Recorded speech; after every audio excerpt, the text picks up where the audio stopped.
Good morning, evening, afternoon, whatever it may be. I don't know. This is Matty G coming at you live from Isolation Station 1123.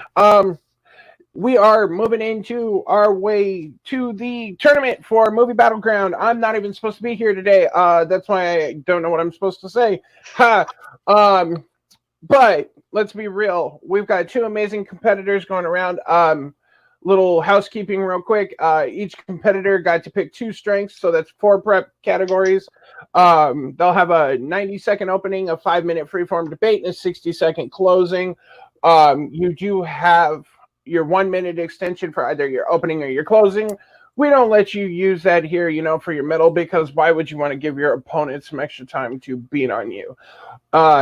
I will remind the competitors between rounds 2 and 3 just to make sure that they remember that's in their back pocket if needed. Like I said, there is a timeout if you guys start talking over each other and the judges can't hear you. I will call timeout. I will shut everything down, continue to run the clock until everybody stops talking. Then I will run off 10 seconds, and then we will continue. I don't care if that takes us to time. If you used 4 minutes to stop talking, guess what? That's 4 minutes you ain't got on the clock. I will do this. If somebody's talking too much, I'll make a hand gesture, something in my screen, just so you know, so the other person can talk. I don't need anybody to call me out backstage and go, well, Matty G didn't let me talk. Guess what? Damn it. We're all civilized people here. Yeah, other than that, basically, let's meet our judges real quick. Downstairs, he says he doesn't have pants on, which is kind of creepy because he's home with his family. Mr. McGee, what's up, brother? My Canadian brother, welcome to the... I don't wear pants on purpose, and my family now acknowledges that. They're all okay with it. That's not the point of this conversation, though. I'm excited to see these guys go at it. I got two judges that I'm not going to be able to tell the difference between based on their names, but it's going to be a good show. I'm excited. And the way they look, let's not forget that if Kevin had a hat, I don't feel it. I didn't want to say it. Well, I will. If Kevin had a hat on, this could be the team mirror image. Oh wait, those guys are from the different side of the world. But no, really, Kevin in the middle. What's up, buddy? What's going on, Matt? Doing well, and just excited to hear some good arguments. I know Rue, I know Joe, and I know we're going to hear some awesome debate going on here this morning. So I'm just happy to be involved. And I will refer to you as Kevin in the middle, just so the other Kevin, oh, you like how I did that. Well, know who I'm talking to. The other Kevin, what's up? I'm good. I'm quite excited for this match. I like that I referred to the other Kevin. And can't wait to hear the argument about R-rated comic book movies. It's gonna be quite fascinating. Yeah, well, we'll get to that as soon as we do. Judges, real quick, little housekeeping. After the argument's over, I will give you each about 5-10 seconds to compose your thoughts, write your name down or what have you on the board. Hit me with a thumbs up, just because we don't want judges influencing each other. I will keep time here, competitors. When we get to the 1 minute in the debate, I will pop this on screen, just so you know. I don't want to interrupt everybody, just so we keep that argument rolling. And then when we get to the 10 seconds, I will go 10. And I will count down on my hands here, and then I will call time. Anybody got any questions, or shall we jump head first into this debate? Let's go. All right. I got a let's go, a thumbs up, and I will throw up my Orange Cassidy thumb. If you know what I'm talking about, good for you. If you don't, well, then you don't know wrestling. All right. Oh, wait, that's a different league, isn't it? Oh, wait. But let's jump into it. Like I said, each competitor had two, as we call them, strengths. So we will flip-flop back and forth. The first one comes in Joe's strength in sci-fi movies. Gentlemen, what is the best action sequence in the Alien franchise? Joe, this is your strength, so you got 90 seconds when you start talking. So I picked the final scene from the first Alien movie, Ripley versus the Xenomorph in the escape pod from the Nostromo. Now, the thing about this sequence is it did something revolutionary. It created the fourth act. And that's what's great about it. The thing about an action sequence, it needs to be tense, it needs to be gripping, it needs to keep you involved. And the reason that this is the best action sequence is because it does all of those things, and it did it for the first time for a fourth act, because that's the point. With this action sequence, you thought it was over. You thought Ripley had made it into the escape pod, she's away, but no, it's there. And from that moment, your heart is already in your mouth. Your palms are sweaty. Hell, your knees are weak and your arms are heavy at this point. And that's what an action sequence needs to do. It needs to get your heart pounding, it needs to get your hands sweating, and you need to feel everything about it. And that's why it is the best action sequence, because it keeps you engaged. And I'll go into a little bit more about why it's the best action sequence and why it fits perfectly with the movie it's in and the franchise it's in as a whole. All right, so he's conceding his time. Gentlemen, when you decide you're going to stop talking, just do me a favor. Just let me know you're going to concede your time. That way we don't sit around and, shoot the shit. All right. Definitely. His palms are sweaty. He's weak stomach. He's got mom's spaghetti. Oh, wait, that's 8 Mile. Not when he said it, that's the first thing that came to my mind is he's throwing Eminem at us. Joe already gets my point. Oh, wait, I'm not judging. No, for real, though. Back to no jumping off. Amaru, 90 seconds when you start talking, brother.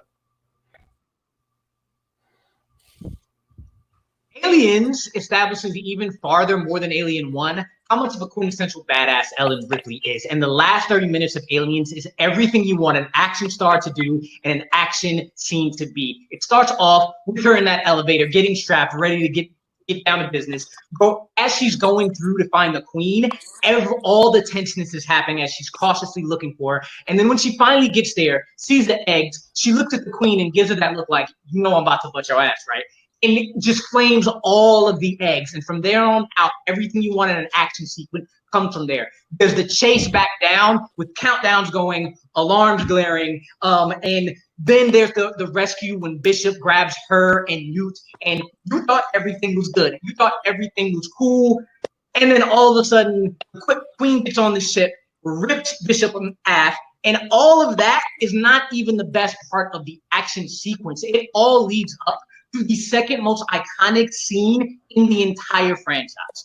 When Ripley comes out against that Queen Xenomorph in the mech loader and yells, "Get away from her, you bitch."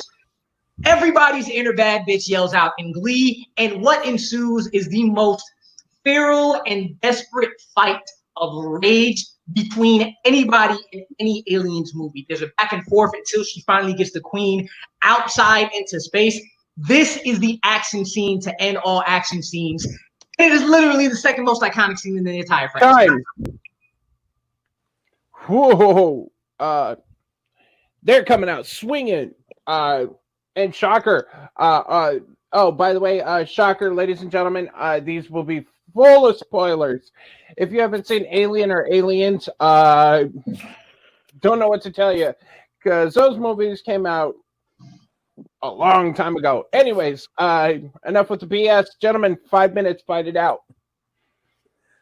Look, there's no denying that "Get away from her, you bitch" is the most iconic line in the Alien franchise, and it is a really good action sequence. But I think where the one in Alien stands apart is that you have the moments at the beginning where you have the moment throughout the film where you think it's over. That's the point. You think it's over.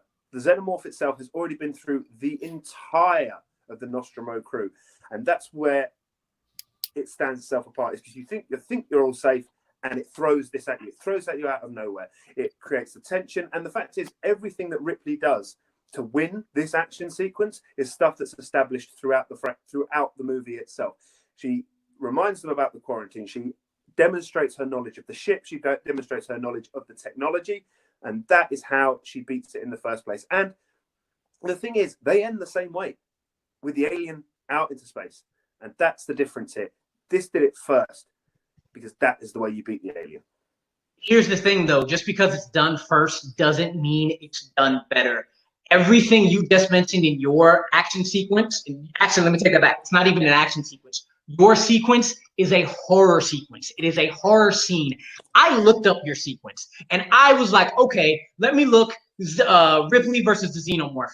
Everything that came up was my scene. I didn't even know when I saw it, I didn't even know your scene was an action scene. I had to look 5 videos down, passing my action scene before even getting to yours. Everything you said, tense, gripping, all that is good, but they did it as a horror scene. Ellen is not the badass she is in Aliens in that scene. She's there, she's scared, she's yelling, there's no fighting. There is literally one harpoon shot in your scene getting them out into space. Mine has everything you want from there, but makes it into an action scene. There's tension, there's explosions, there's bullets, there's chases, there's fires, there's sirens. It is the most realistic sci-fi fight, solidifying why she's one of the best sci-fi characters ever because of action. It is so iconic that James Cameron used that same mech suit where, as you said, she established that before. She also established she knew how to use that mech suit in Aliens 2. He used it again in Avatar for his final action sequence in Avatar. And yes, it is an iconic line because one of the best action sequences in Harry Potter also uses that line when Molly decides she wants to take out Beatrix. Everything about that action sequence has influenced so much before it, and it makes you forget that your horror scene even happened before. But the problem is, like you said, everything about your sequence is iconic, but that doesn't make it the greatest. The reason the scene at the end of Alien is the greatest is because it does everything an action sequence needs to do. You said it's not an action sequence. It is. It's tense. It's gripping. It gets your heart in your throat. It has stakes. And that's the thing. You spend the whole movie learning about Ripley, learning that she is the most intelligent one on the ship. She knows what to do. She wants to play by the rules. And that is why you care about her. You do not care about Newt. That's the problem with Aliens. Most people agree that Newt is the worst part of Aliens. And the reason she's not stakes is because you're not that bothered. And the reason you're not bothered, like the makers of the franchise aren't bothered. They kill her off 30 seconds into the sequel. And that is why it doesn't have the stakes that the action sequence at the end of Alien does. It does everything that an action sequence needs to do. It's more personal. It's more gripping. And it is an action sequence because it does all the things that an action sequence needs to do. And it keeps you engaged and it gets your heart racing, and it does it in spades. It does everything that an action sequence needs to do except have action. You're giving all the points about why Newt isn't a great character, why it doesn't have stakes. Any type of movie can have stakes or not have stakes. Sure, but Newt isn't the point of this question. The question is about that action. And all those stakes you're talking about, all the tension you're talking about, it is combined in my scene with actual fighting, with actual action, with actual explosions. Even if you took just the fight between her and the mech suit and the Xenomorph, you got robot on the alien action with you don't know who's going to win. You have Ripley throwing her punches, and then the Xenomorph when it's trapped using its tail to go back at it. They actually go back and forth as action. In yours, you have silence, you have tension, and then you have jump scares and one harpoon getting your Xenomorph out of there. There's no fighting. And it's Ellen Ripley running and screaming away. Nothing else. It has everything an action sequence needs, and it does have the fighting. The harpoon is part of the fighting. It counts as the fighting. Time. Whew. All right, gentlemen. This was Joe's strength. So, Amaru, you're going to close this out first. 1 minute when you start talking.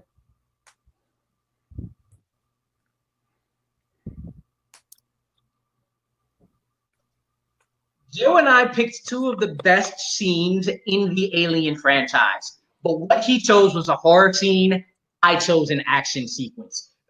Alien 1 established this franchise as a horror movie with a great horror scene at the end. My movie established it moving into a horror action film with the greatest 30 minutes of action you will see in any film ever. Everything you want in an Alien franchise, the horror and the action comes together perfectly in those last 30 minutes. It's iconic, it's action-packed, and I will repeat again. Tension, bullets, chases, sirens, fogs, fires, rescues, an android being ripped apart, a mech robot going against a xenomorph. And again, when I looked, Ripley versus the xenomorph, I had to go down 6-7 videos to even find Joe's scene. I didn't know it was an action sequence until I looked at it. I was like, wait, there's got to be more to it. Nope. Okay, so mine is an action sequence. His is a horror sequence.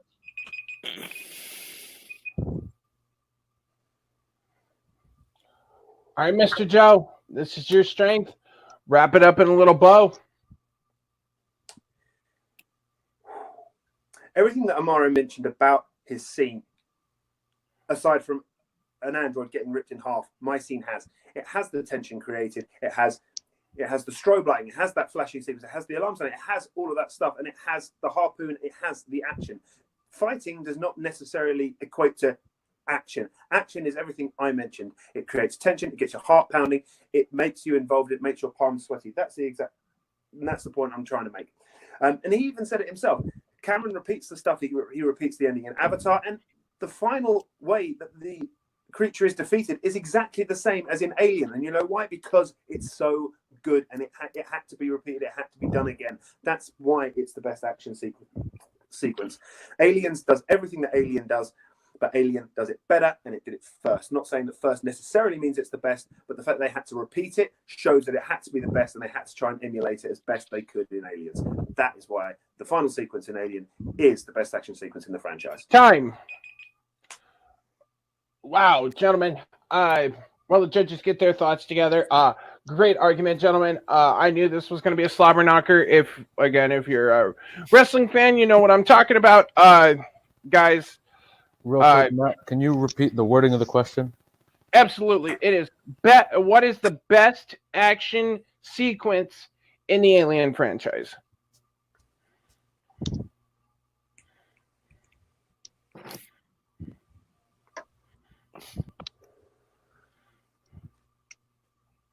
Oh, I'm sorry. I looked away. 1, 2, other Kevin. 3. Sorry, I wanted to readjust the setting on my phone real quick and looked away real quick.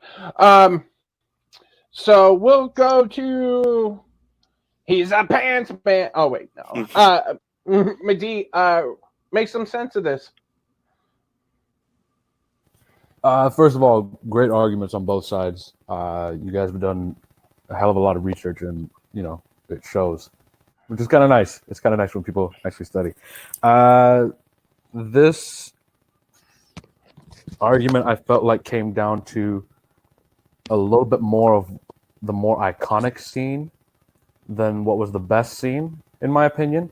Like, I heard a lot more about like what the legacy was and stuff like that, which, I mean, granted, has its place in this kind of argument, but I felt that there was a lot more that I wanted to hear about the actual aspects of that fight, and not just what it did later on for Harry Potter and for Avatar and for other movies since. So with that in context, and also I'm going to go with Joe on this one, just because I feel like, number one, they did allow the scene in there, so I figured the argument of it's more of a horror scene, I kind of didn't take that into consideration, just because it was allowed into the argument, like the admins approved it, so I didn't really put much onto that. But just speak, and also mentioning the fact that the character in Aliens was not really that much we cared about. What's her name again? The kid's name? Newt. Newt. Yeah, Jesus. Saying that Newt wasn't even that much of a character, and no one cared about her, and the stakes weren't as high because she was the only one. I figured because of that, I was going to give my argument to Joe, just because I heard a little bit more about the stakes behind the sequence, and and I didn't really hear Amaru really retort to Newt's significance in the movie at all. So that's why I'm going with Joe. All right, so Joe gets As he the begs. as he blows the magic dragon. That's Joe's new nickname with me, at least, the Magic Dragon. Also, the Eminem reference did help. So, like, just I do. Yeah. I'm not gonna lie, it got me. All right. So Joe gets one of the partial points from the judges. Let's go to Middle Kevin. Who gets your point? Short, sweet, kind of wrap it up. Yeah, absolutely. I'll echo Madi in that there were some excellent arguments. What I will say is that I feel like Amaru's use of saying that Joe's is horror, not action, using the argument of the chases, the sirens, the bullets, the mech suit versus the xenomorph, and then James Cameron reusing that mech suit in Avatar, the legacy of it, and the reuse of the line later on in Harry Potter. So those things resonated with me, obviously a little more. So my point's going to go with Amaru, just by a hair. All right, so we are split 50-50. Other Kevin, who gets the point of this round? This is quite difficult. Quite difficult to decide, but with my terrible math, I was able to give the win to Joe most, especially after I think when he defended himself by yes, it technically is a horror scene, but he did manage to say like it's an action. I think it's an action scene, but like it really did not need fighting to be technically an action scene. So it actually managed to get me into his decision. So my point goes to Joe. So Joe draws first blood. But guess what? This is a long fight. We still got 3 more rounds, and we're moving into a moral strength of action adventure. And the question is, gentlemen, who would recast Harrison Ford in a future Indiana Jones film? Who would be the best replacement? Right. 90 seconds when you start talking. John Boyega is black, and that's the first thing we're all going to notice when we replace Harrison Ford with John Boyega, and it's perfect to get that out the way to no longer have to worry about, are we replacing Harrison Ford? Because you cannot replace Harrison Ford. So for that simple fact, you're going to look at John Boyega and say, oh, this is something different, but also you still got the essence of Harrison just based on their Star Wars connection alone. But with that out the way, you understand Indiana Jones is the everyman. He's the coolest geek you know. He's the professor you want to hang out with. He's the dad who tells dad jokes you like. He's rugged. He's scared. He's vulnerable. He's sarcastic. He's cool. He's everything you want in every type of man. And John Boyega can carry all of that. He's vulnerable in Star Wars and the geek. He shows leadership and ruggedness in Attack the Block. And he is the coolest saving grace. Only good part in the Second Pacific Rim. What you don't want for a replacement is any pressure. So what you do what Bond did and reboot Indiana Jones. And in modern times, with something we haven't seen Indy as a young 20-year-old, you let Boyega be the rash and seat of your pants Indiana Jones, who's still honing in on all of those personality traits I just said we love from Indy. Hell, even throw in Idris Elba to be Harry Sr. So you can have that connection. All right. Joe, 90 seconds when you start talking. I looked through a lot of names when I was thinking about who to recast as Indiana Jones, but as soon as I landed on the name Jake Gyllenhaal, I saw him in that hat and I couldn't think of anybody else. He is the perfect choice for Indiana Jones. He's rugged, he's American, he's the right age, he has the look. Everything about him is just perfect for this role. You've seen him do so much. It needs to have action, and we know Gyllenhaal can do that from Spider-Man: Far From Home, from Source Code. You need to have believable stakes. If you look at the way he conveys these stakes in films like Prisoners and Zodiac, End of Watch, and even his adventurous nature, being able to just sort of be that rugged adventurer like he is in films like Everest or, and I hate to mention it, Prince of Persia. Everything about his previous work shows that he is up to this job. And I know we're going to lean on Future, but Future could be any time after tomorrow. He is already the same. He is almost the same age as Harrison Ford was when he filmed Raiders of the Lost Ark. He has everything, but it's not just about having that adventurous nature. You need to believe that this person can be a professor of archaeology, and that is where Jake Gyllenhaal stands apart. He's the right age. You believe he can do it. He's shown that he can play as a part, but he's also shown that he can be a lead, and that's one thing we haven't seen from John Boyega yet. And that is why I've picked Jake Gyllenhaal. I can't get the image of him in that hat out of my head as soon as I thought of it.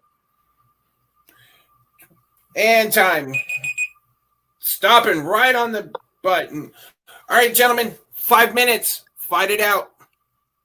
All right, there's two things about Jake. First off, when you put Jake Gyllenhaal in there, what are you going to do with him? There's going to be immediate comparisons to whether or not he is being Harrison Ford, because yes, they are the same age, but Harrison Ford played Indy throughout his entire life. So Jake can't do anything new. Secondly, about him though, Jake Gyllenhaal is an amazing actor. The problem with Jake Gyllenhaal as Harrison Ford, as Indiana Jones is more subtle. Jake Gyllenhaal does everything he does to the nth degree. He is all the way creeping Nightcrawler. It's just the edge of campiness in Far From Home. He doesn't do subtle. He does his thing to the ultimate degree, and that is not what Indiana Jones is about. Look at Jarhead, look at Southpaw. He is always full throttle. Indiana Jones is cool. And making up as it goes, Jake Gyllenhaal can't do that as well. Jake Gyllenhaal is cool. And you talk about subtlety, you can, like I said, you look at things like Prisoners, you look at things like Source Code, you look at all this sort of stuff. All right, yeah, he can go to the nth degree, but he can also play that subtlety. The thing about Jake Gyllenhaal and why he's perfect for this role is because you believe he can do both. You believe he can be the adventurer. You believe he can be the more reserved professor.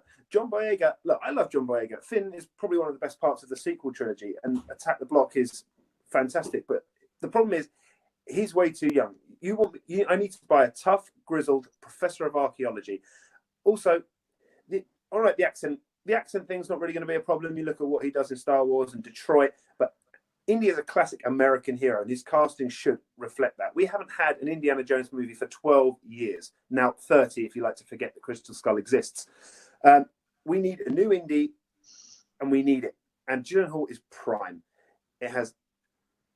Gyllenhaal has shown in all his previous work that he has what he's capable of doing. And the problem with Boyega is that he's great as part of an ensemble cast, but you give him a franchise to lead, and you end up with Pacific Rim Uprising. Admittedly, he's the best part, but that's really, really a low bar in that movie. Again, he showed he can be the lead in a trash movie. Give him something that he can shine in. I'm telling you, Don Boyega is going to own all of Hollywood once he gets that shot. But here's the thing about it. You mentioned Jake Gyllenhaal can do that. I've already shown that Don Boyega can do the same thing, and we need something new from Indiana Jones. The one time Jake Gyllenhaal got a chance to do his adventuring, you mentioned it. It was Prince of Persia. That didn't work out too well. And you mentioned the accent. You mentioned being the American adventurer. David Oyelowo played Martin Luther King Jr., one of the most American icons ever, and he killed it. John Boyega has that skill. John Boyega shows he can do everything. We want a new Indy. We want something different that still has the legacy, and that's only happening if we see how he got to meet Salah, how he got to become the adventurer, how he got to become that professor. John Boyega can carry every single part of that because he has everything you want a young Indy to be. Let's go in that direction instead of doing the same thing we've already seen. But the point is, you're saying we want John Boyega. The problem with John Boyega is he's not had that. He can play the adventurer, and we could give him his own adventurer franchise. But this is Indiana Jones we're talking about. The point of Indiana Jones is who the character is. He is that rugged adventurer, but he is also the reserved archaeology professor, and that is where you need to have someone who can do both. And that is exactly what Jake Gyllenhaal can do. That's why he needs to play this role. John Boyega does the same thing. He can be reserved in Detroit, attack the block. He can get into the adventure, and he can lead a crew. So his ruggedness throughout Star Wars, you see different parts of the Finn. He just chose Finn to be a little bit more geeky, but you show the growth that he has in the adventures. He has John Boyega hits every single thing you need Indiana Jones to be, and with subtlety. With subtlety in every part. Jake Gyllenhaal is too out there. He goes full throttle on everything. And I cannot see him being that subtle type of guy on top of having to overthrow the pressure of replacing Harrison Ford. That pressure is going to be too much. It's going to be a lot easier with Boyega. But you said Boyega, you said it himself, he's a badass and he's cool. One of the things about Indiana Jones is that he has to be a person that can really take a beating. That's the thing that Indiana Jones does better than any other hero. He takes a beating. Time. Whoa. All right. This is Amaru's strength. So, Joe, you're going to go first. 60 seconds when you start talking.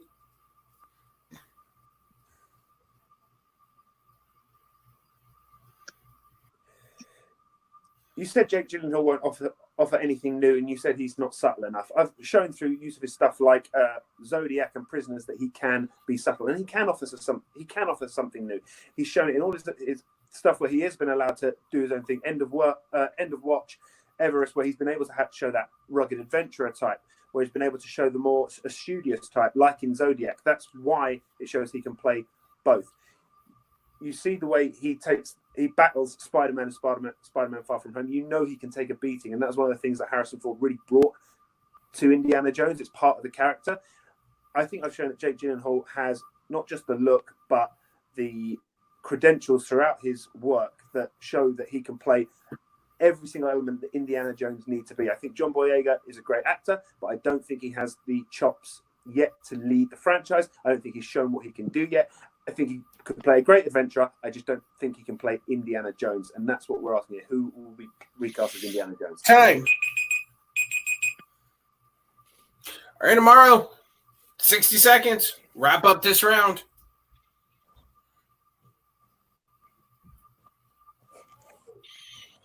Everything you just mentioned about Jake Gyllenhaal is exactly the same for John Boyega. Jake Gyllenhaal has just been in this game longer. John Boyega has proven with the minimal things he's gotten, with worst writing and worst movies, that he can carry a film. He can train to take a beating, even though he already took a beating in Pacific Rim. Everything that you need Indiana Jones to be, John Boyega has proven he can do. Again, leadership in Attack the Block, ruggedness in Detroit, as well as mentioned before in Attack the Block, coolness in Pacific Rim, the vulnerability and geekiness of a professor when you get into Star Wars. Everything you see from him and Jake Gyllenhaal, Boyega has that in spades. But what Boyega has that Gyllenhaal doesn't is the ability to take us somewhere that we haven't seen from Indiana Jones. We want something new and we want something in the future, and that's what Boyega can do for us. He can bring a new Indiana Jones. He can bring flavor to it, but also carry the essence without. Right. Oof. Gentlemen, again, great fight. Yeah, I don't know what to say. I don't know how to give you guys props because we're only in round 2 and I'm already physically exhausted for you guys.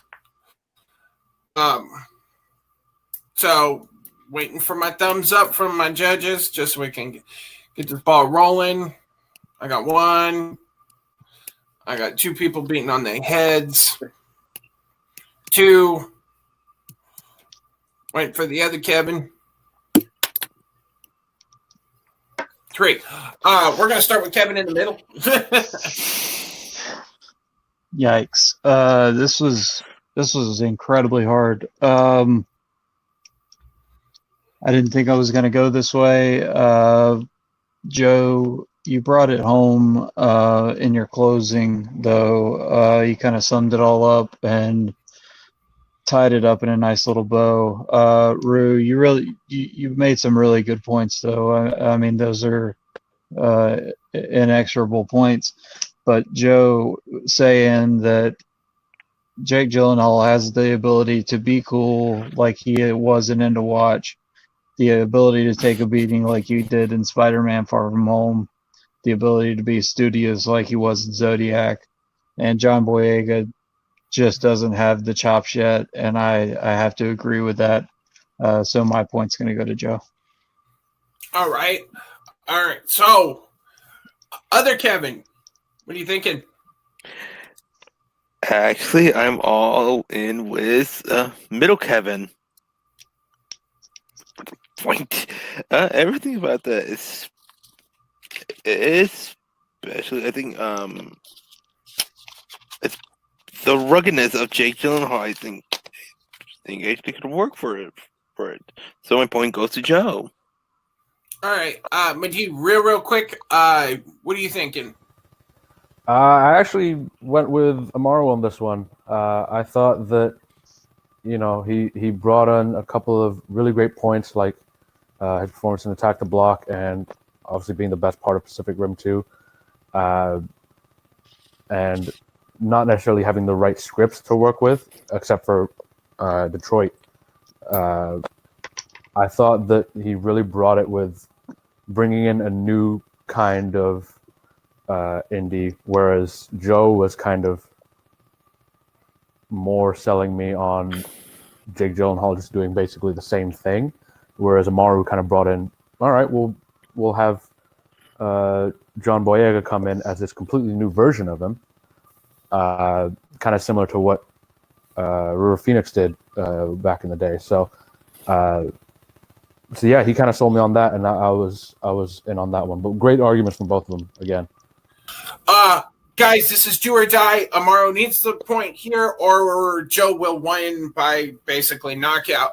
And it comes in, unfortunately, one of Joe's strengths, and that's in comic book movies. And the question is, what is the worst R-rated comic book movie?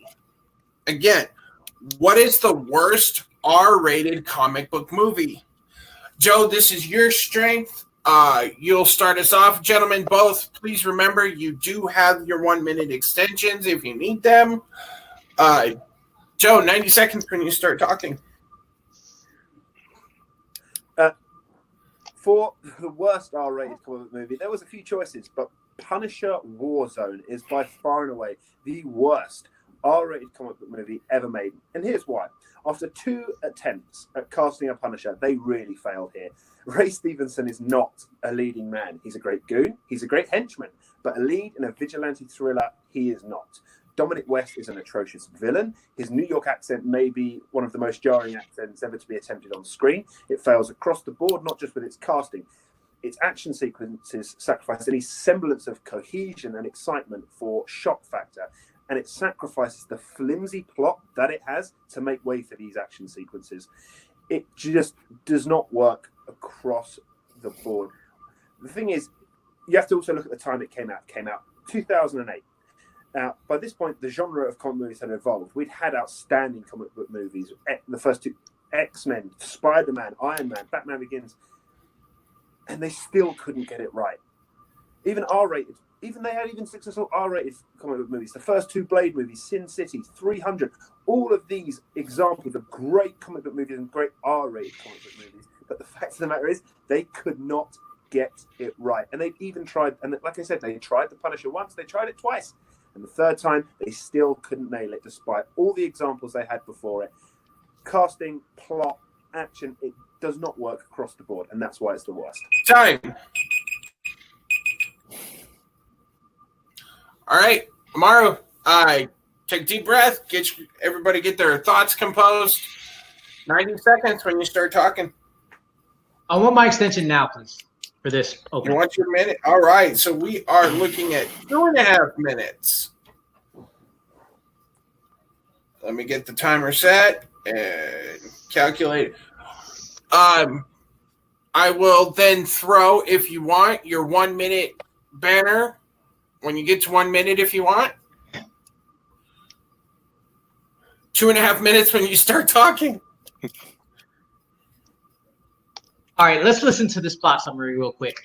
A cynical bar owner in a war-torn country struggles to decide whether or not to help a former lover and their fugitive spouse flee to a safer country. Sounds like Casablanca, right? Nope. It's the 1996 R-rated comic book movie Barbed Wire, starring Pamela Anderson Lee doing her best Batman impression with full gadgets, a clearly stunt-doubled martial artist, and a voiceover where she makes her voice sound like this, where she's having the worst 2017 ever in the middle of the second American Civil War in a fascist United States, deciding whether or not to help her ex's boo avoid something about nefarious Nazi-like governments in a fascist state, and that person needing some lenses to leave the country in a convoluted plot strung together literally by scene after scene of debauchery, naked women, not naked women, naked women, booze, guns, motorcycles, dogs biting crotches to get people out of bars, and all things that would work amazingly in a campy, self-reverential comic book action movie. But no, the entire movie of Barbed Wire takes itself seriously. It tries to do Casa Damn Blanca with Pamela Anderson Lee. The movie starts with her in a tight leather suit, nipples all the way out, getting hosed down at a strip club over a cover to a horrible cover of Word Up by Cameo. It then moves to a scene of a woman naked being tortured by electronic contraptions strapped only to her private parts. The exploitation of all the stereotypes of women, of action, of violence could have worked for this character of Barbed Wire if they decided to go the campy route, but they didn't. There is nothing hilarious about this movie in any way. There is nothing good about this movie in any way because they tried to take themselves seriously. They even tried to bring in Tamora Morrison to do what he did for Aquaman and bring some type of seriousness to that trash movie, and it does not work. Everything about that movie, there's nothing redeeming about it. It was only 2 years before Blade came out, so they had the resources to go campy before going serious, and it all the way. Time.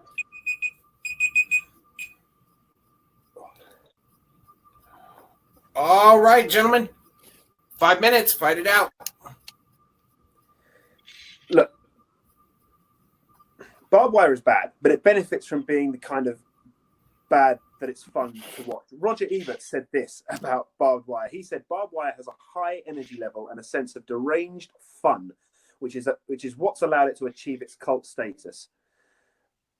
And we said, movies like this stir a certain affection in his heart. The filmmakers must have known they were not making a good movie, and they did not use that as an excuse to be boring and lazy. And that's exactly the point. Barbed Wire, you say it was taking itself seriously. Nobody who casts Pam Anderson in a lead role is taking that movie seriously.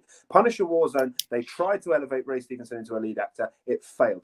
I've already said Dominic West's New York accent is atrocious. It's held together by the flimsiest of plot just to put as many R-rated action sequences, which are so jump-cutty and edited together that they don't even have that cohesion. Punisher Warzone had the benefit of having all these great movies come before it, had an example set, and it still failed. Barbed Wire was released in 1996. Comic book movies, especially R-rated ones, weren't taken that seriously, and it reflects that. So I saw that exact same quote that Ebert put for Barbed Wire, and I looked through Punisher, and both of them kind of had the same 50-50. It was kind of fun, but they took themselves some seriously thing, and I decided, you know what? Let me just focus on the fact that Pamela Anderson herself wanted to make a campy film, and then the studio said, nah, we're not doing this. Everything you said about it taking it being campy is not true. It's actually what Warzone actually did. It is absolutely hilarious. The accents are hilariously bad. The gore is hilariously bad. The fact that during the scene where the Punisher tries to go and make it up to Julie Benz and her kid is like, with her mom pointing a gun to the Punisher saying, "Mom, I need my red pen," you know right then and there, they're not taking it as serious because Thomas Jane's Punisher was already the serious one. I laughed my ass off when Punisher shotgun dude in the face, and the FBI agent was like, "Come on, dude!" And then another one in that last action sequence, when the Punisher is going ham on everybody, he opens the elevator door and there's a fat dude sitting there and looks at him like, "You got to be fucking kidding me!" And he blows his head off. I knew from jump that Warzone is like, we already got Thomas Jane's, the serious one. Let's move to the gore and the funny and the hilariousness. And even then, when you want to get serious, Julie Benz does a pretty good job of bringing that. And Wayne Knight is an absolutely brilliant micro. There are no good characters in Barbed Wire. There's no good scenes in Barbed Wire. And there's just nothing but cliche in the entire thing. And that's exactly what shows that it isn't taking itself seriously and it is being campy. The thing with Barbed Wire is it has that cult status. It has that let's watch it, it's so bad it's good. Punisher Warzone does nothing, no redeeming qualities to warrant a rewatch.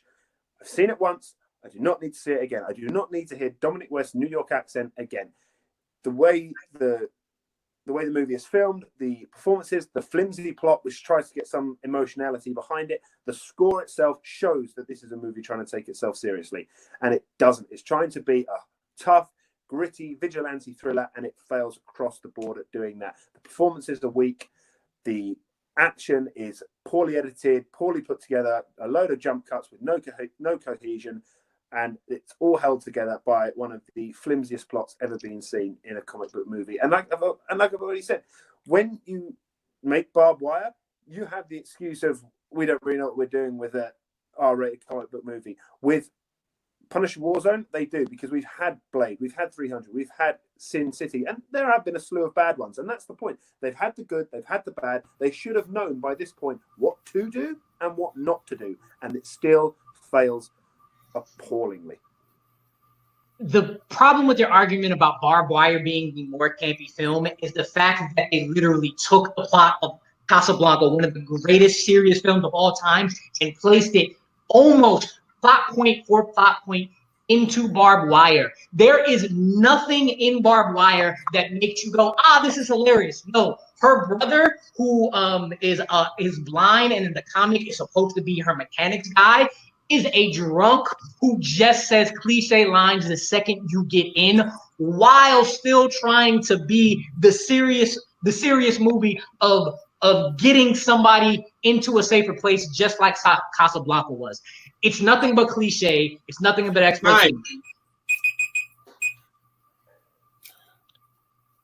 Alrighty. This is Joe's Strength. Amaru, 60 seconds. Wrap it up.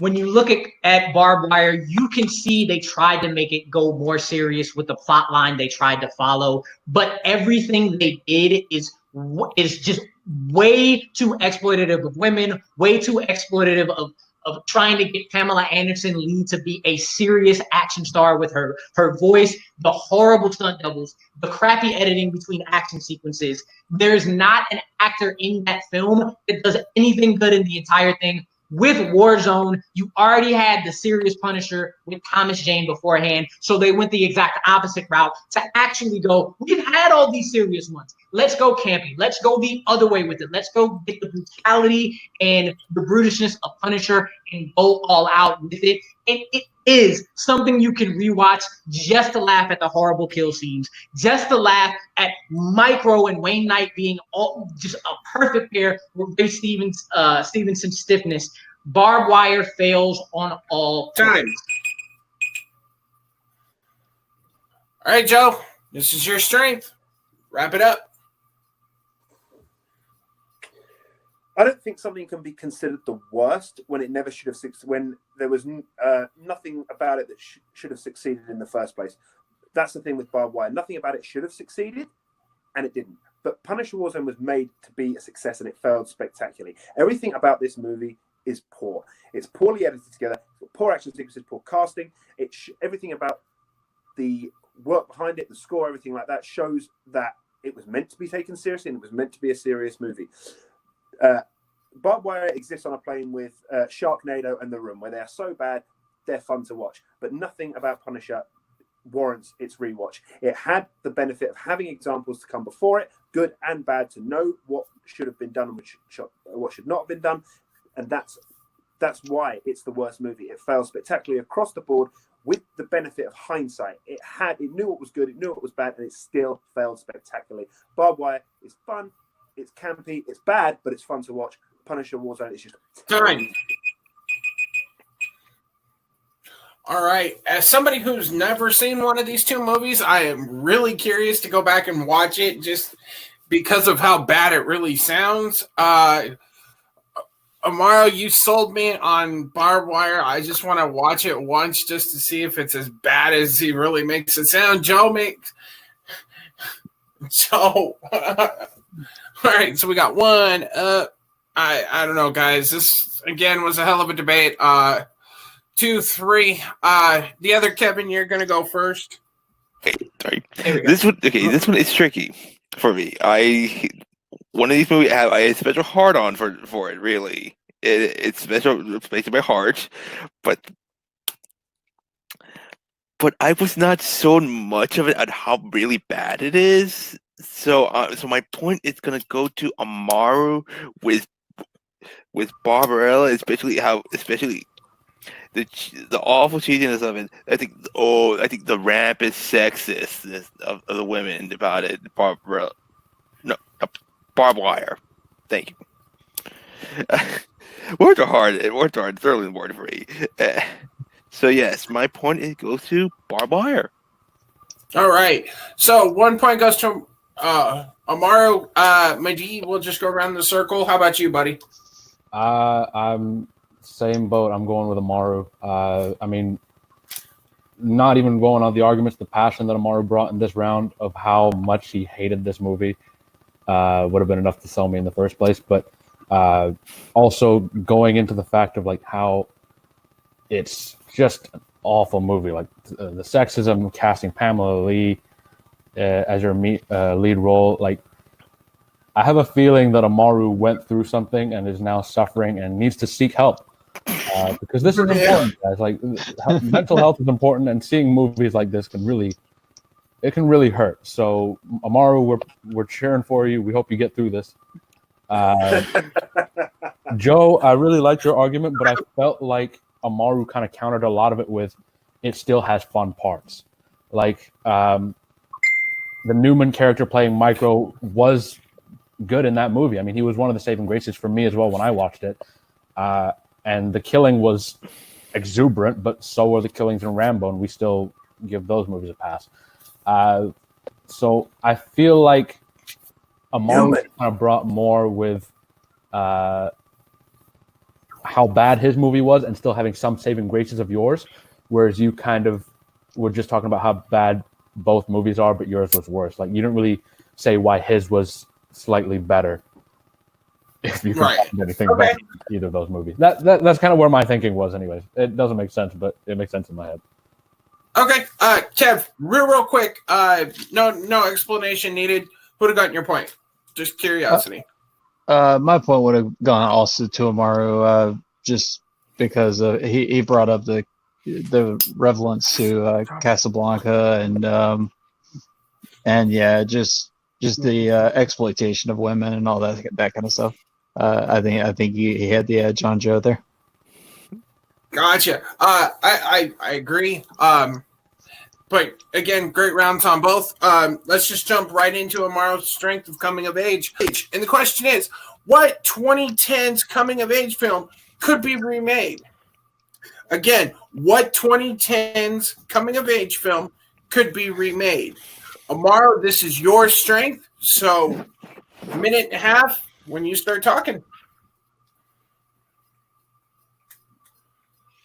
Ever since Superbad, there's been a huge string of successful coming-of-age sex comedies. It started with American Pie, but once Apatow and Rogen and company got a hold of them, coming-of-age sex comedies have gone hugely well.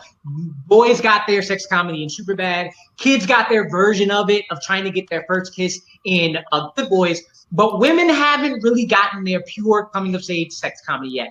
Booksmart is close, but that's more about being social and doing the things they haven't done in high school than about sex. It's about time women got one of those comedies and got attention for it.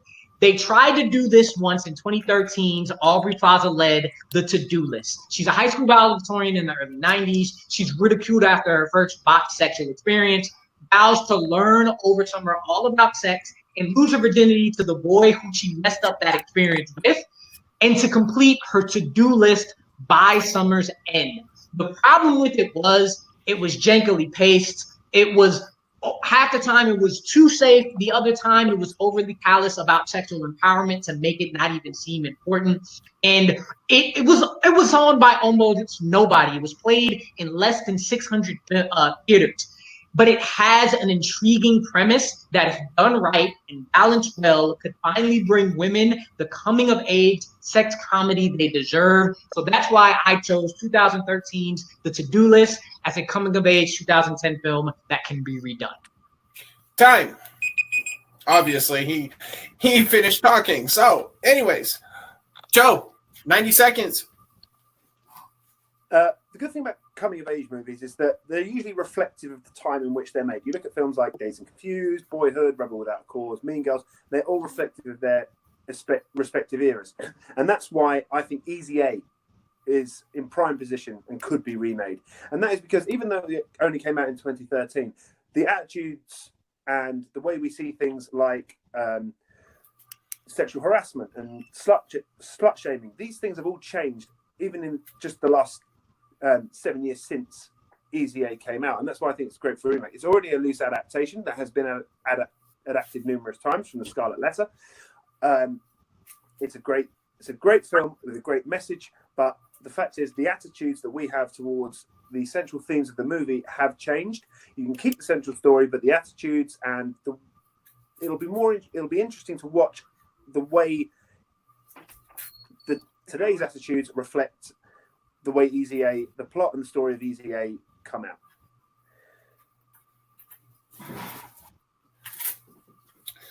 All right. Sorry, just a slight correction. I did say 2013. I meant 2010 and 10 years. It's come out. It's been 10 years since it came out, and the attitudes have changed dramatically in those 10 years. And that's why I think it's perfect for a remake, because we can explore exactly the same story but with new attitudes, and that is what you need a remake to do. Time. All right, guys. 5 minutes. Fight it out. Joe, everything you just said is exactly why Easy A is not the film to make. Easy A is an adaptation of the Scarlet Letter, and we do not need another adaptation of that. We've had enough of women being chastised for either being too prude or too sexually active or anywhere in between. And Scarlet Letter is the epitome of that. That's what Easy A gets that from. This is not the age and day for anybody to ever anymore get chastised about their sexual experiments or sexual empowerment.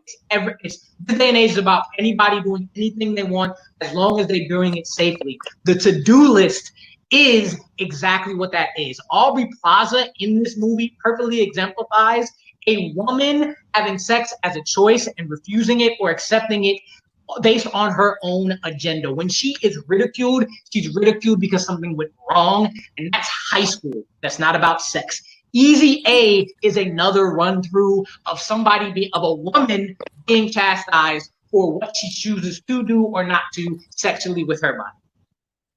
But the thing about Easy A is it's a movie that it challenges those attitudes. And although those attitudes have changed in the last 10 years, they still need to change more. And that is what Easy A can do. The thing with the to-do list, although, and like you said, you named those movies that had the male characters trying to lose their virginity, and the to-do list changed the boundaries by giving it on a female perspective. But that's a genre. It's created a genre. You look at just last year with Blockers. Blockers was that movie. It was about the girls trying to lose their virginities.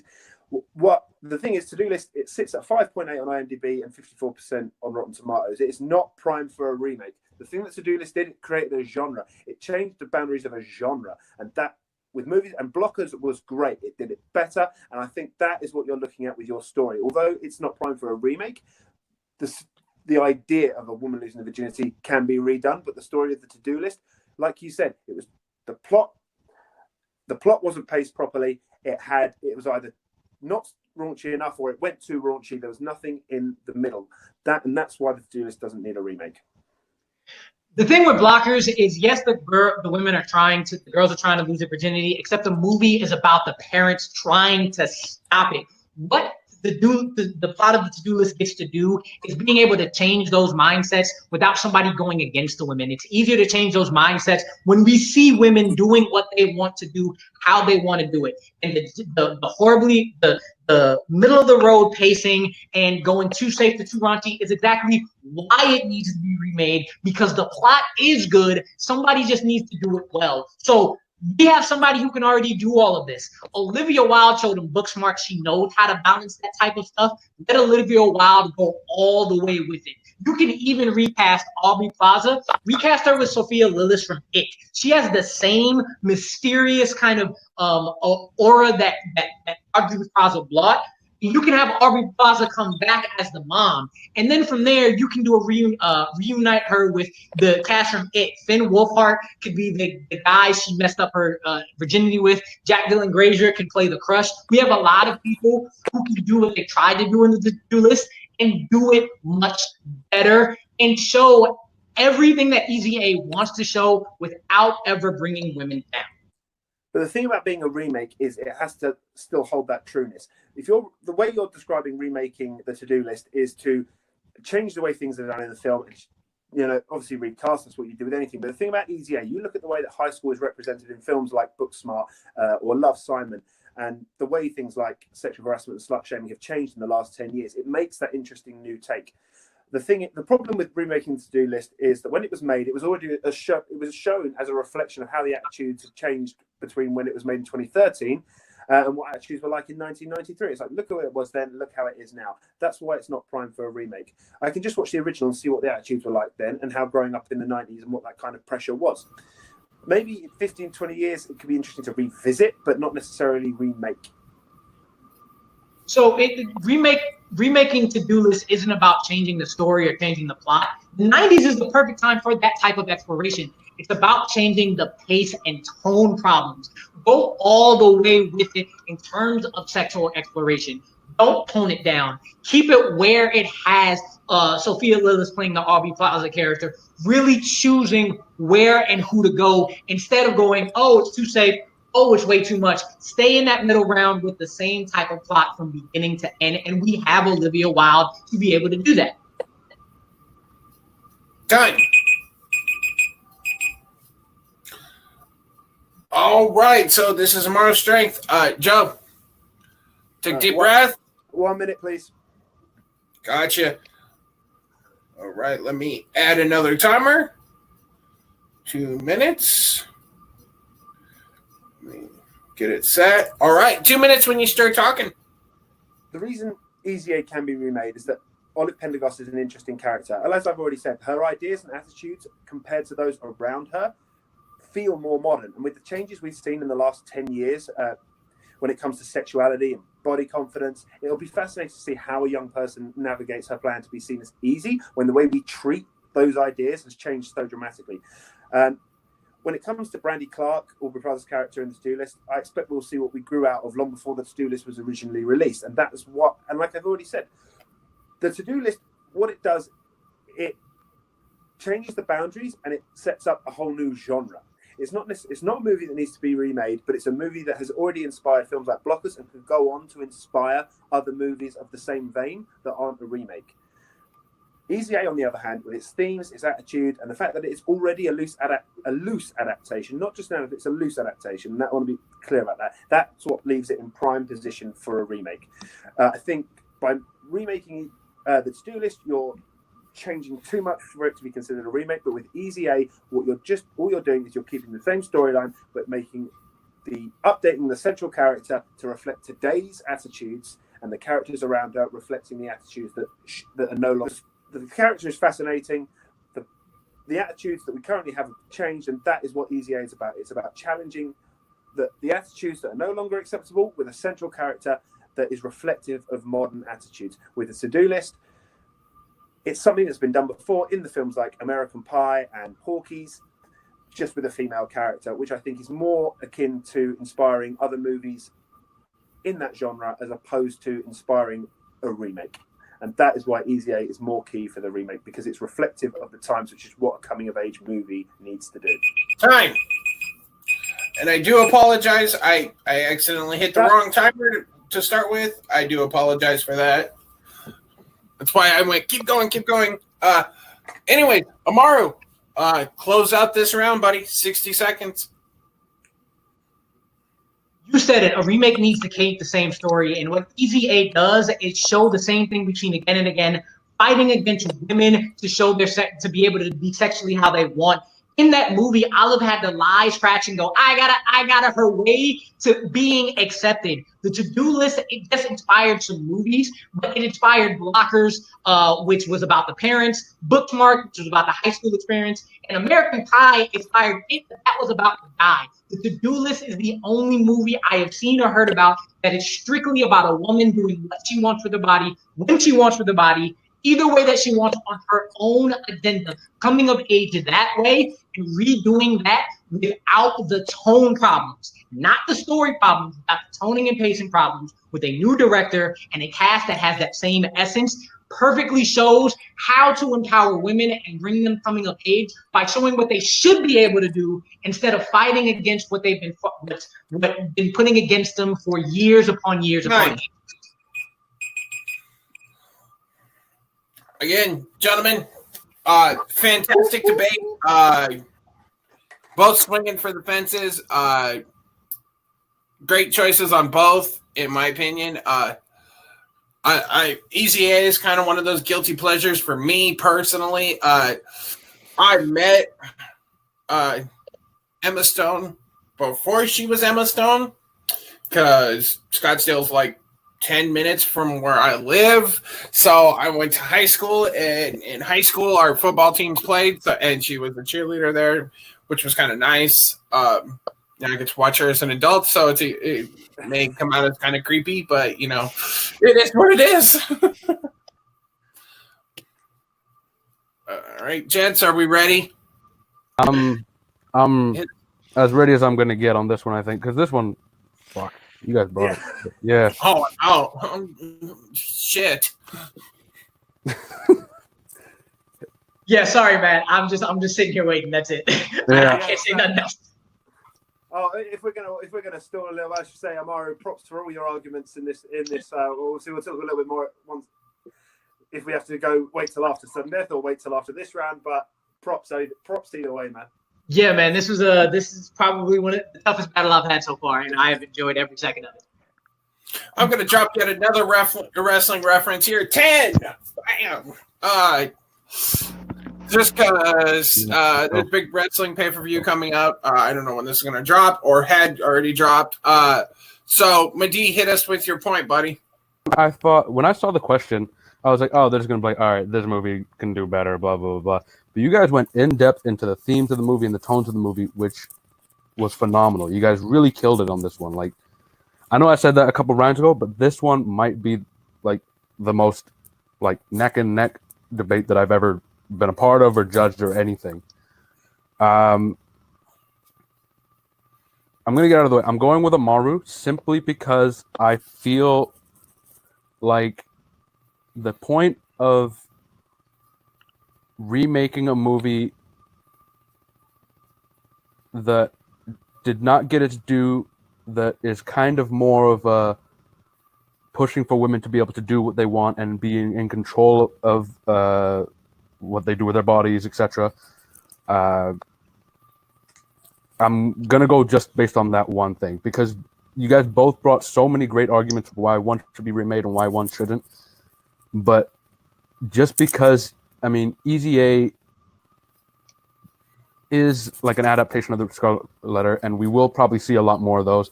And countering the fact that Blockers was more about the parents trying to stop them, and then American Pie was about the guys, and Good Boys is about the kids, and there wasn't one really about women being able to do this.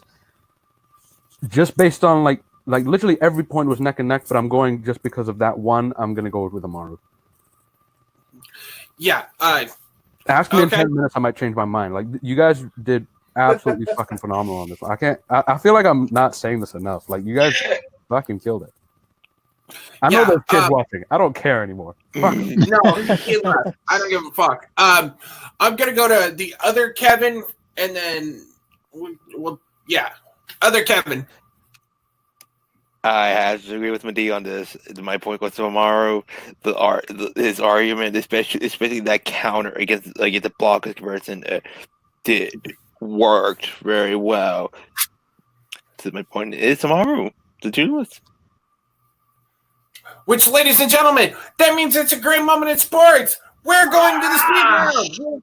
I told everybody at the beginning. I told Subrath this morning, actually, when we first started this, that this was going to happen. So I have to reset all my clocks. We've got to get the 45-second, the 30-second, and the 20-second set Real quick, up. Middle Kevin, what do you think while he's doing that? I was getting there. I was letting You you could do the see thing while he it. talked. I wrote my novel here. Every one of these has been unbelievable. But I slightly went with Joe, mainly because he brought up in his opening argument about how sexual harassment, slut shaming has changed a ton in 10 years. And I know he fumbled a little bit there, but he did catch himself and change it. So I saw that, and saying, and also you did say that Easy A, yes, it is a loose adaptation. So it's not just a straight up adaptation. So I just had to go with Joe with just by the slightest of margins. Like you said, Madi, I don't even know. Like you said. All right, guys. Amaru did it. It was do or die twice, and he did it. That means we are at 2-2, which means we're going to the speed round, which means we have a question. I will say the question twice, and when you think of your answer, you're going to say your name. The judges will help me hear who says their name first.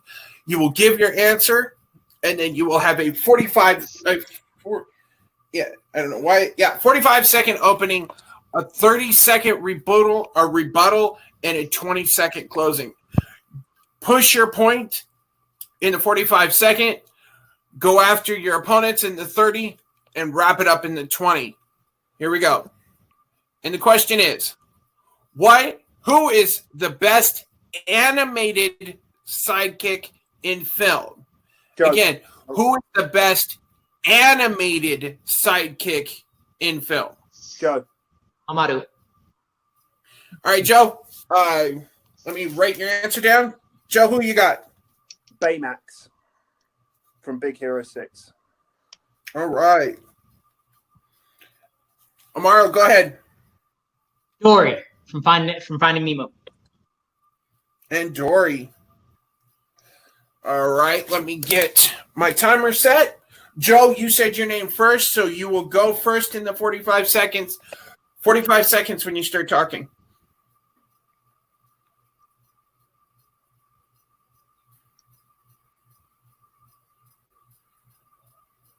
The reason Baymax is a great sidekick is because he is a reflection of Hiro's brother. He's a reflection of Tadashi. He was created by Tadashi, and he is there simply to make sure that Hiro is okay. He's caring for him. He's trying to get him through the trauma of Tadashi's death. He unites Hiro with Tadashi's friends. He gets him part of the team. He gets him through that trauma. He gets him through that morning. He is the perfect psychic. He gets him in the adventure. He turns him into a superhero. He does everything that he needs to do. He looks after his health. He looks after his well-being. He makes sure he's okay. He gives him the fun adventures. Everything that you want in a sidekick, Baymax does. And it's even more heart-wrenching because you know that everything inside of Baymax is part of Tadashi, part of Hiro's brother, which is what he is mourning in the first place. Baymax, he has a great Time.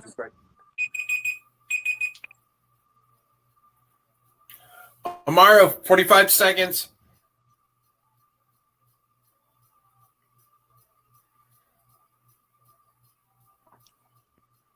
Dory is the epitome of resilience, belief, and wanting to help others. She has the mental illness of short-term memory loss, but that actually is helping her that no matter what, she wants to believe in you. She wants to believe in herself. Without her, Martin would not have gotten across that ocean because she wants to do for others. Every time she forgets, she still wants to do for Marlon. She is the reason why Marlon is successful. She is the reason he's able to get past any frustration or fear that he has. It's because every time she forgets, she wants to help him. She wants to help Nemo. She is all about getting over all of the problems and things that she has. And she doesn't care about her. She cares about helping Marlon. And it's all in a pure belief to help her. All right, gentlemen, use this 30 seconds, counter each other's points.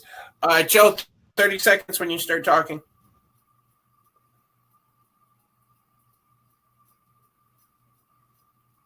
Throughout Finding Nemo, you see that Dory is pretty much a detriment to Marlin. Although they get there in the end, everything she does with her forgetfulness, with her lack of concentration, it frustrates Marlin. The thing about Baymax is that they work together. Baymax tries to help Hero, and Hero is always trying to improve and upgrade Baymax. They work well as a team, they work well together, and they're always looking out for each other. That's what you want in a sidekick. With Dory, she's always forgetful. It drives Marlin up the wall, and that's what makes her a poor sidekick, is that Marlin always seems frustrated, whereas Baymax and Hero work together as a team. They bounce off each other, they help each other, they improve each other. Mario, 30 seconds. Marlon might have been frustrated, but he should have listened to her with the squid. She's the reason why he gets to P. Sherman 42 Wally B. Wade, because she remembers it. She gets him past everything, and it's because she wants to believe in him. Everything about Baymax is programmed. He has to be that way because he's programmed that way. Dory lives what she lives and wants a family and wants to help Marlon because it was ingrained in her, even with the short-term memory loss. She is always the one who wants to see the best in other people because of her, not because of the program. All right, Joe, 20 seconds. Wrap up your argument.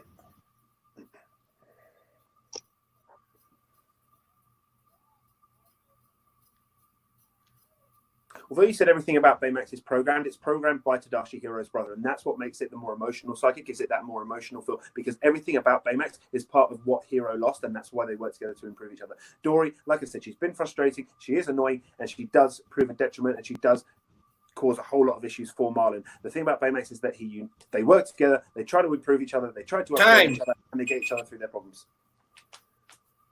All right, Mario, last 20 seconds. Wrap up this debate.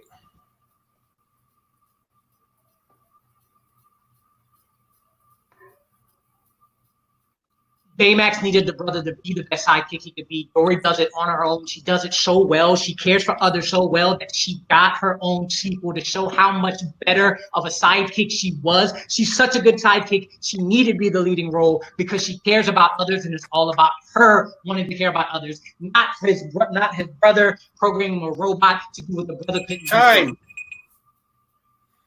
Fuck! Fuck, guys. This is all right. This was fantastic, gentlemen. I don't know what to say. I really don't. Joe, fucking amazing, man. This was lovely. Yeah, I know how Joe debates. I've debated with Joe before. Amaru, I've judged you a few times.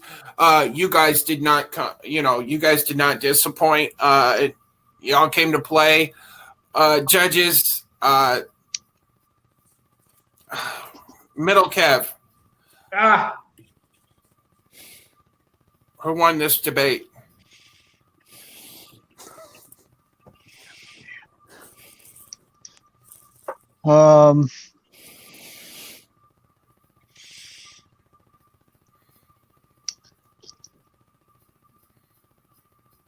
Damn, man, this was close. Just all right. So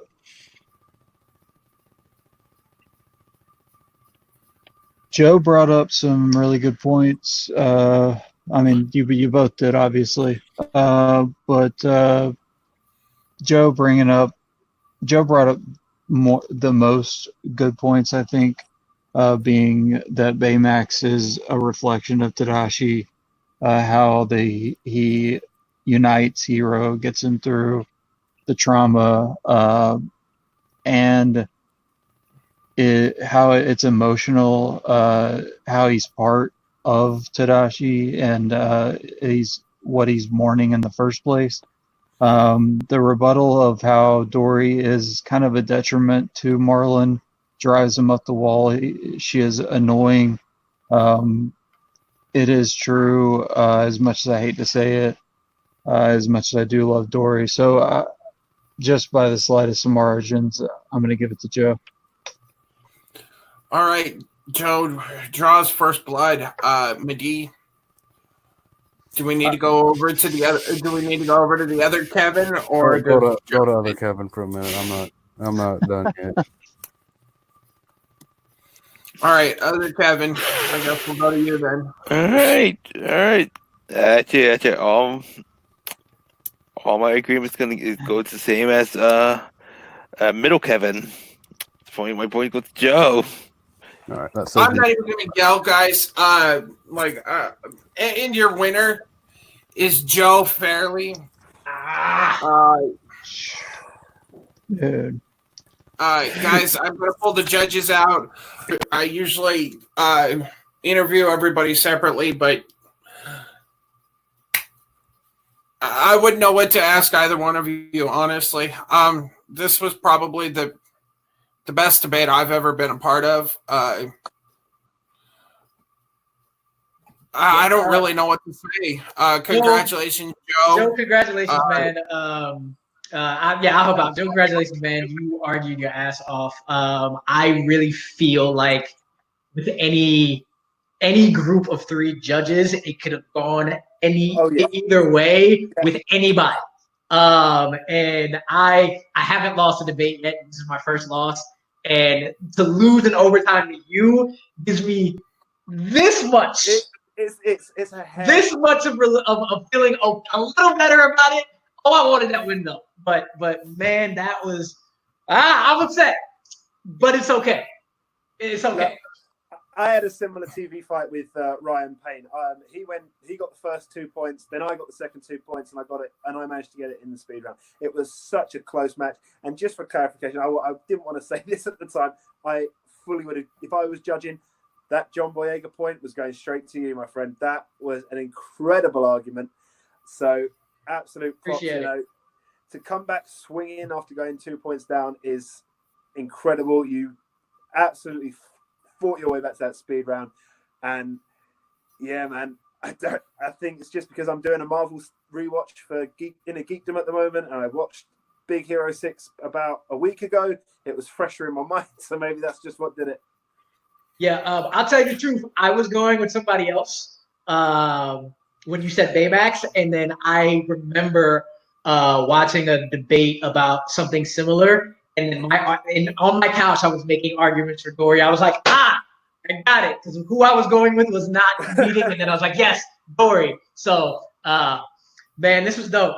I wish I would have got the win, but this is dope. This was definitely amazing. And that's the thing with the speed round. You know what? This could go, in my opinion, I know we're early into all the seasons. This could go as match of the year, in my opinion. Gentlemen, again, I appreciate just letting me sit here and run this.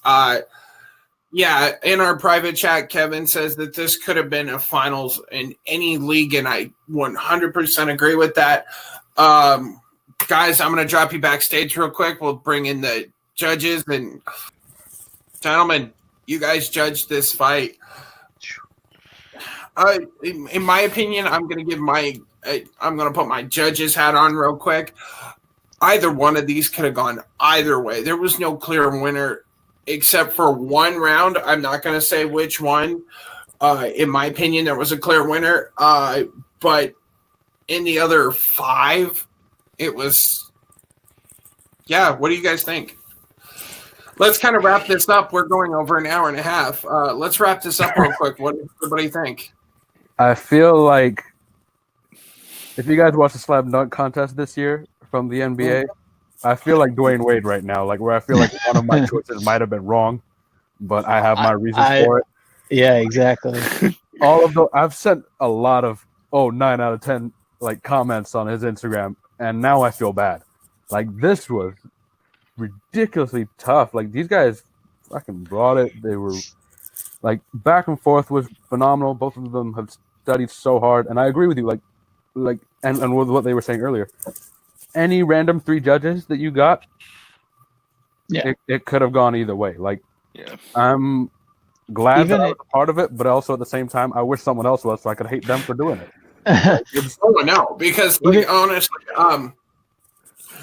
yeah, like they said, we could have had 3 other judges in here, and it could have been differently. Exactly. Yeah. Even if you get me on a different, day, it could have gone a different way. Yeah. Like I literally felt torn directly in half on 90% of what I wrote down and everything. So it was crazy. They did such a good job. I had to, as a host, is once they finished and you guys are thinking up, I'd love to talk about things. I'd love to say things that I heard in the debate. Especially as a host, if you start hosting, you'll understand now with the new rule of not wanting to persuade the judges.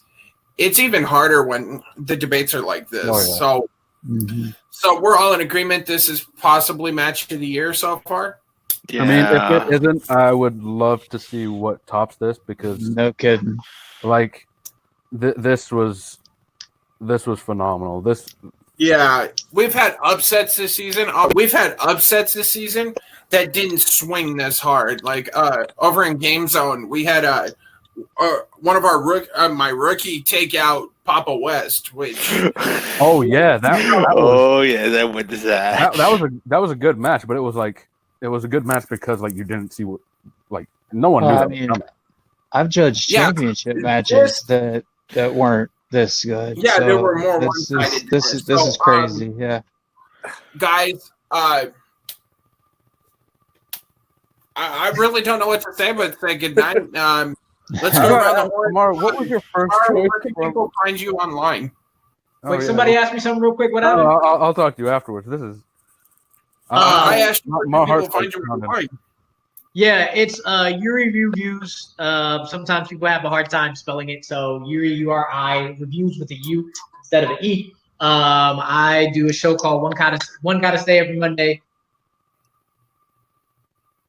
where I pick 4 options, as hard as these options, and you pick one out of them to stay. This week I got music topic where you have to choose between Outkast, Wu-Tang, A Tribe Called Quest, and The Roots. And only one of those groups gets to stay out of all 4 of them.